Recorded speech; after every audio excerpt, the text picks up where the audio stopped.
ওই কারবালার ধারতিতে, কারবালার প্রান্তরে নওয়াসাই রসুল, ফাতেমা লাখতে জিগার, মৌলা আলীর কলিজার টুকরা ইমামে হুসেন পাক রাদিয়াল্লাহু তাআলা আনহু ওই কারবালার জমিনে 10ই মুহররম নিজের গর্দানকে ঝুঁকিয়ে দিচ্ছে, নিজের মাথাকে ঝুঁকিয়ে দিচ্ছে ইসলামের খাতিরে, ইসলামের তরে।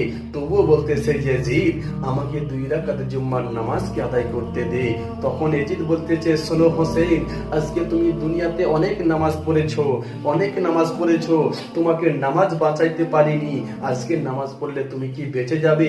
বলে, শোন ইয়াজিদ, আমি বাঁচার জন্য নামাজ পড়ি না, আমি বাঁচার জন্য নামাজকে আদায় করব না, আমি নবীর দ্বীন ও ইসলামকে, নবীর আহকাম ও আইন ও কানুনকে টিকিয়ে রাখার জন্য আমি হোসেন নামাজকে আদায় করব। আমি মায়ের পেট থেকে যতদিন পর্যন্ত এ দুনিয়ার বুকে এসেছি, আমি কোনোদিন একটা ওয়াক্তের নামাজকে বাদ দিইনি।